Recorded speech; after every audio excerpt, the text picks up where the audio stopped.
ഞാൻ ആദ്യം നോക്കിയത് ആ മസ്ജിദിൻ്റെ പേരായിരുന്നു.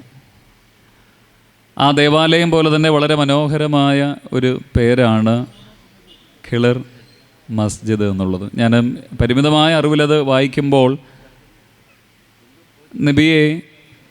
മൂസാ നബിയെ വിനയത്തിൻ്റെ വഴികൾ പഠിപ്പിച്ച ഒരു മഹിതമായ ഒരു വ്യക്തിത്വത്തെയാണ് അവിടെ കാണുന്നത്.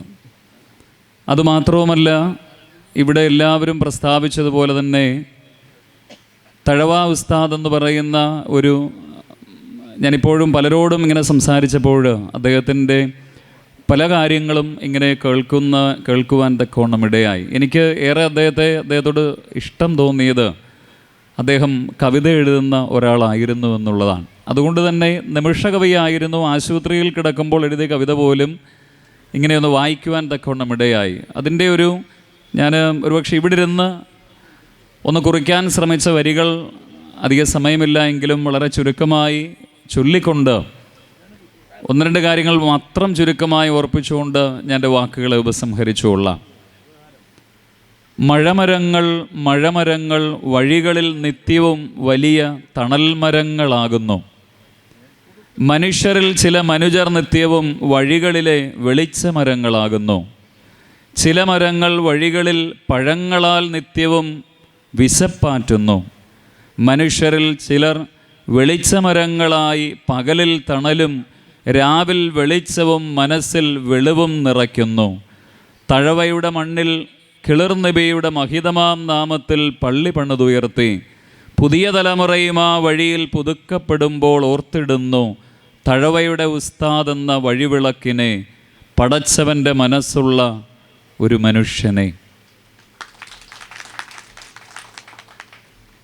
ഇവിടെ നിൽക്കുമ്പോൾ പലപ്പോഴും എൻ്റെ കുട്ടിക്കാലത്ത് ഞാൻ എപ്പോഴും ഓർക്കുന്നു, ട്യൂഷൻ പഠിപ്പിക്കാൻ പോകുന്ന സമയത്ത്,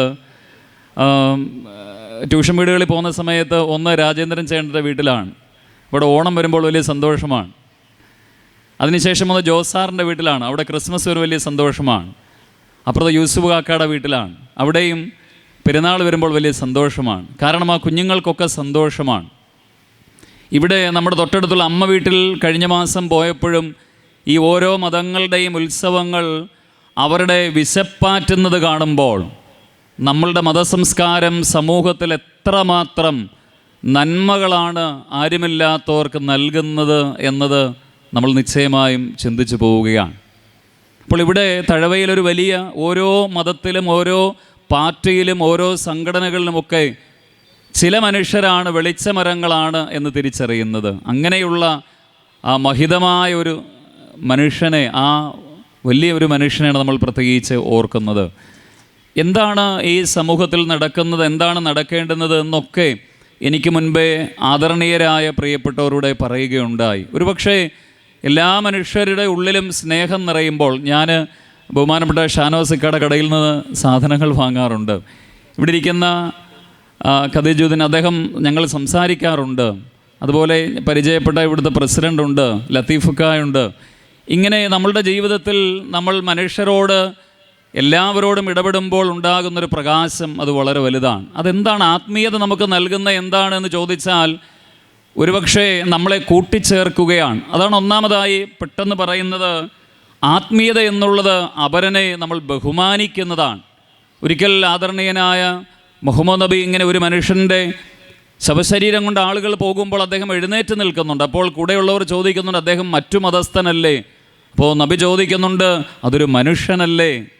ശബരിമലയിലേക്ക് ചെല്ലുമ്പോഴും തത്വമസി എന്ന് എഴുതി വെക്കുമ്പോൾ നമ്മുടെ ഉള്ളിലെ ഈശ്വരാംശത്തെ നമ്മുടെ ഉള്ളിലേക്ക് കുറിക്കുമ്പോൾ, വേദപുസ്തകത്തിൽ നിന്നെപ്പോലെ നിൻ്റെ അയൽക്കാരനെ സ്നേഹിക്കുക എന്ന് പറയുമ്പോഴൊക്കെ നമ്മുടെ ഉള്ളിൽ നിറയുന്ന ആത്മീയത മറ്റൊരാളെ ഇവിടെ നമ്മളോട്, പ്രത്യേകിച്ച് ബഹുമാനപ്പെട്ട സാദിഖ് അലി ശിഹാബ് തങ്ങൾ പറഞ്ഞതുപോലെ, ഒരാളുടെ മുഖത്തേക്ക് നമ്മൾ നോക്കുമ്പോൾ പോലും ഒരു നല്ല വാക്ക് പറയുമ്പോൾ ഒരുപക്ഷെ അതൊരു പ്രകാശമായി തീരുന്നു എന്ന് പറയുന്നു. മഹാകവി അക്കിത്തം പറഞ്ഞതുപോലെ, നമ്മൾ ഒരാളെ നോക്കി പുഞ്ചിരിക്കുമ്പോഴും കണ്ണുനീർ വാർക്കുമ്പോഴുമൊക്കെ നമ്മളിൽ ഉലാവുന്ന നിർമ്മല പൗർണമി എന്ന് പറയുന്നുണ്ട്.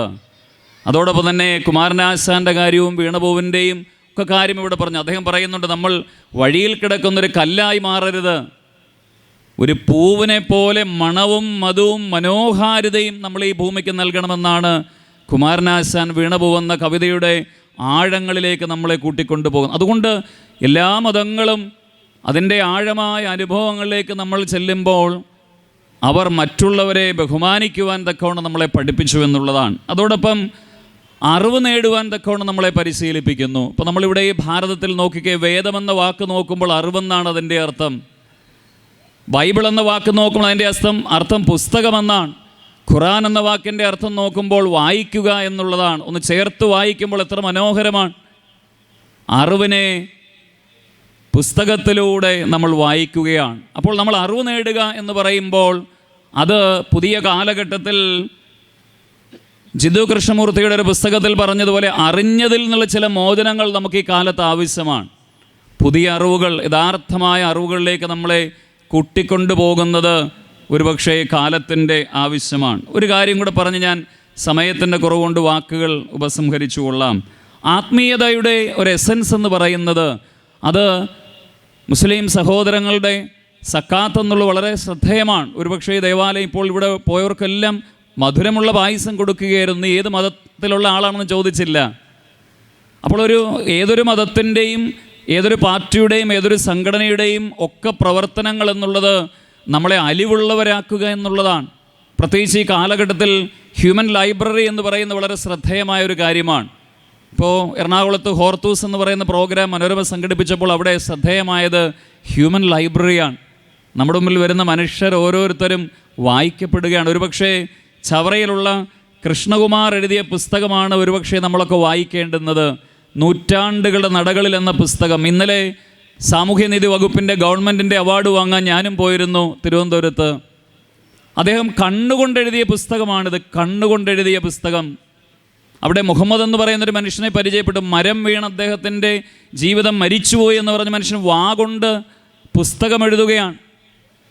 മുബഷീറ എന്ന് പറയുന്നൊരു പെൺകുട്ടി ക്യാൻസർ വന്നു, പക്ഷേ അവൾ പുസ്തകം എഴുതുകയാണ്. ഇങ്ങനെ ഒരുപക്ഷെ വേദനകളിലായിരിക്കുന്ന നമ്മുടെ പ്രിയപ്പെട്ടവർ ജീവിക്കുവാൻ നമുക്ക് പ്രോത്സാഹനങ്ങൾ നൽകുമ്പോൾ ഓരോ ദേവാലയങ്ങളും ഓരോ കൂടിവരവുകളും കൂട്ടായ്മകളുമൊക്കെ ഈ തഴവ ഉസ്താദ് നമ്മുടെ നാടിനെ കാണിച്ചു തന്നതുപോലെ പ്രകാശപൂരിതമായ അന്തരീക്ഷങ്ങൾ നമ്മളിൽ സൃഷ്ടിക്കട്ടെ. അതിന് വേദങ്ങളെന്ന വെളിച്ചവും അതോടൊപ്പം വിശുദ്ധമായ പുസ്തകവും വായിക്കുക എന്നുള്ള പ്രകാശപൂരിതമായ അനുഭവങ്ങളും നാനാജാതി മതസ്ഥരെ, പ്രത്യേകിച്ച് തഴവ സെൻറ് തോമസ് ഓർത്തഡോക്സ് ദേവാലയം, കിളിർ മസ്ജിദ്, ശ്രീകൃഷ്ണസ്വാമി ക്ഷേത്രം, ഇങ്ങനെ ഓരോ ദേവാലയങ്ങളും ഈ നാടിന് നൽകുന്ന പ്രകാശം നിശ്ചയമായും തലമുറകളിലേക്കും പരക്കട്ടെ.